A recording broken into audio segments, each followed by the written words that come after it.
გამარჯობათ. პირველ რიგში ვიტყვი, რომ მე მღვდელი არა ვარ.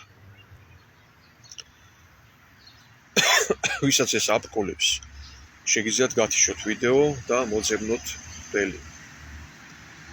არც სექტის დამაარსებელი არა ვარ.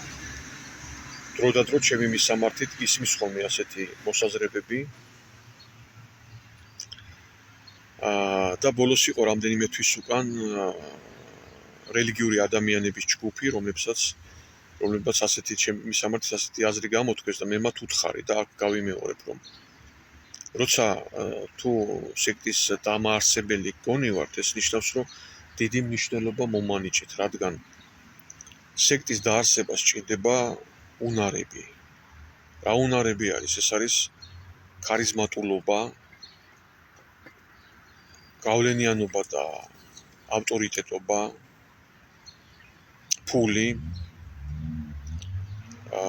ორგანიზატორობის ნიჭი და ჭერმეტყველების უნარი. ანუ ლამაზად შეფუთული პროპაგანდა. არც ერთი მე არ გამაჩნია ეს და შესაბამისად მე სექტას რომც მოვინდომო ვერ შევქმნი. მე ვარ მოხეტიალე მონადირე. მოხეტიალე ვარ იმიტომ, რომ დღეს აქ ვარ, ხვალ სხვაგან. მონადირე ქრისტესთვის, ადამიანთა სულებზე მონადირე. ჩემთვის არა, არც სხვისთვის, არამედ ქრისტესთვის მონადირე. ეხლა დავიწყოთ თემა, რაზეც მინდა საუბარი. წინაზე მე ვისაუბრე, თუ რატომ აქვთ წმინდანებს და მოღვაწეებს ძაფრი სინანულის განცდა, ტირილამდე მიმყვანი, მიუხედავად იმისა, რომ მათ აქვთ წმინდა ცხოვრება. ამაზე ვისაუბრე და ეხლა აღარ შევჩერდები. რატომ არ არის ჩვეულებრივი მორწმუნის შემთხვევაში ეს ძაფრი განცდა სინანულისა? თუ ვინმესთან არის ეს, რა თქმა უნდა, ჩემი სიტყვები მას არ ეხება. და როგორ შეიძლება შეიძინო ეს ძაფრი განცდა სინანულის? საკუთარი ცოდების დანახვის უნარი არც ისე იოლი ყოფილა. განსაკუთრებით მაშინ, როცა საეკლესიო ცხოვრებაში ჩაფლული ქრისტიანი აღარ სჩადის უკვე აშკარად და მძიმე ცოდვებს. ჩვეულებისამებრ აღარ სჩადის, თორემ რაღაცა ცალკეული შემთხვევები შეიძლება იყოს ახლა ვიღაცების შემთხვევაში. ამიტომ სინანული ხდება ზედაპირული. რადგან ჩვენი ცხოვრება არის ზედაპირული, რომელიც ვერ აღწევს სულიერ სიღრმეებს. ვერ აღწევს იმ ზღვრამდე, სადაც იხსნება სიღრმე გულისა. რა თქმა უნდა, აქ სულზეა ლაპარაკი, სულის სიღრმეზე და არა ფიზიკურ გულზე. სულის სიღრმე, სადაც იბადება ჭეშმარიტი ლოცვა სულიერი. ზედაპირზე დაცურავს ჩვენი ფიქრები. აი როგორც წყალზე რო ტივტივებს ნივთები, რომლებიც არ იზრდება. ზედაპირზე ბობოქრობს ჩვენი განცდები და ემოციები. და ამიტომ სინანული ხდება ზედაპირული და შესაბამისად ლოცვაც. ხოლო ისი-ხაზმი, ანუ შინაგანის სიმშვიდის მიღწევის და მჭრეტელობითი ლოცვის განსაკუთრებული მდგომარეობა. ისი-ხაზმი დავანებულია ზუსტად აი ამ სულიერ სიღრმეში, სადაც იბადება მისწრაფებები ღმერთისკენ და ხდება შეხვედრა უფალთან.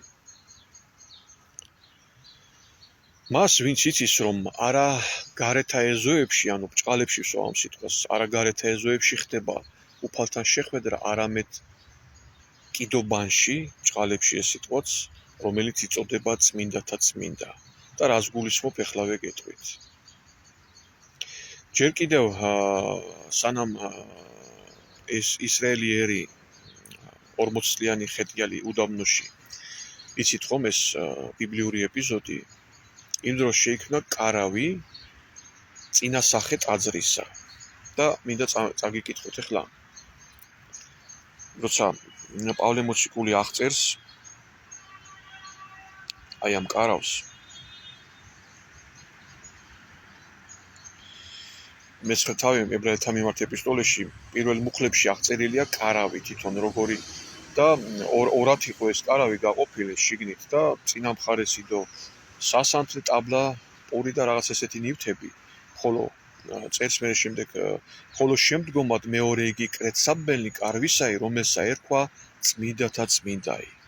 ანუ ფარდა იყო ჩამოფარებული და ფარდის იქით იდგა კიდობანი და ეს იყო წმინდათა წმინდა საკურთხეველი. ადრე ვისაუბრე მე რომ აი ამ კიდობანზე იყო ორი ქერუბიმის გამოსახულება, რომლებიც მორკალური ფრთებით ერთმანეთს უერთდებოდნენ და ქმნიდნენ წრეს და აი ამ წრეში ეცხადებოდა მოსეს უფალი. აი აქ მოდიოდა ღმერთთან შეხვედრა.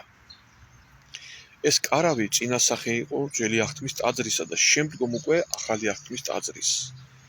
ტაძარშიც ხო ეკლესიაშიც არის რაღაც სივრცე, ეზო, შემდეგ თავად ეკლესიის სივრცე და შემდეგ ამაღლებული ადგილი, საკურთხეველი, სადაც აღესრულება ლიტურგია, სადაც მზადდება წმინდა ტრაპეზი. აი აქ ხდება შეხვედრა ღმერთთან. მაგრამ უყურეთ, ტაძარი არის სახე-სიმბოლო თავად ქრისტიანისა. თქვენ ახართ ტაძარი სულისაწმინდისა, ამბობს პავლე მოციქული, ეს მუხლების არაერთხელ მომიყვანია. დიახ, ჩვენ ვართ ტაძარი სულისაწმინდისა. და ჩვენთანაც არის აი ეს სულის სიღრმეა კიდობანი და წმინდათა წმინდა.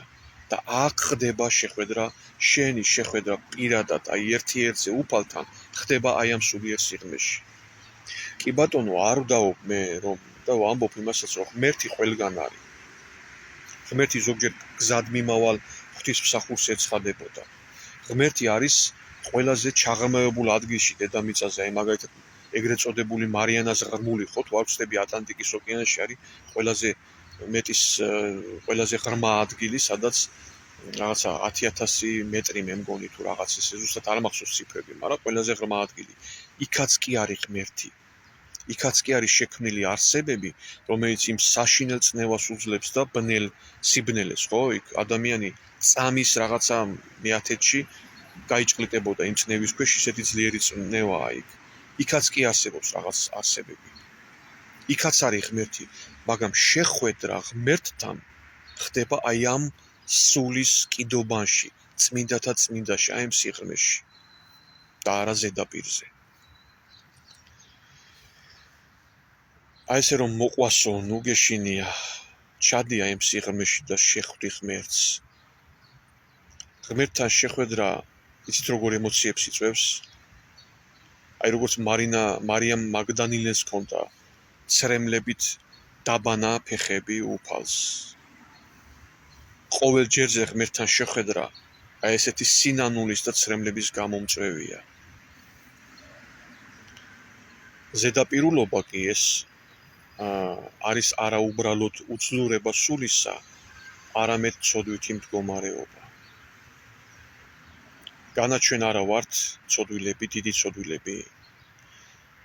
თუ ჩაიხედები შენი სულის სიღრმეში დაინახავ შენს, აი როცა უფალს შეეხები, აი მაშინ ხედავ საკუთარ დაცემულობას. უფალი რომ არ გვიყვარს მთელი გულით და სულით, ეს ცოდვილობა არ არის?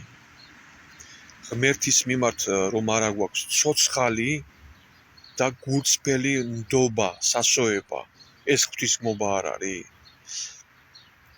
ხშირად ვიძახი ხოლმე რომ წმენა ეს არ არის უბრალოდ ათეიზმზე გამარჯვება. რწმენა ეს არის ნდობა უფლისადმი.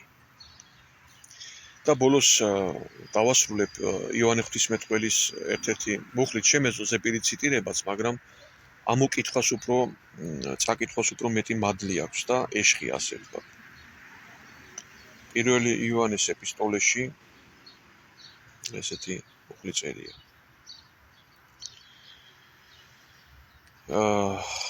იოანე ღვთისმეტყველი ამბობს: უკვე თუ ვთქვათ, ვით არმეთ ცოდვაი არა გვაქვს, თავთას თვისთავ ვაცდუნებთ და ჭეშმარიტებაი არ არის ჩვენთანა.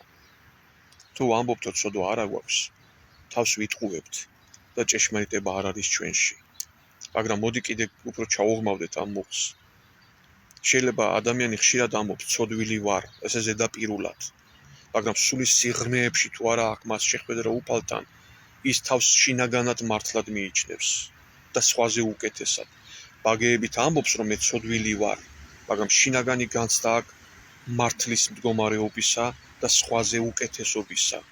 და თუ ჩვენ ასეთი მდგომარეობა გვაქვს, ეს არის თავის მოტყუება და ჭეშმარიტება არ არის ჩვენთან. მშვიდობას გიტოვებთ, მეგობრებო.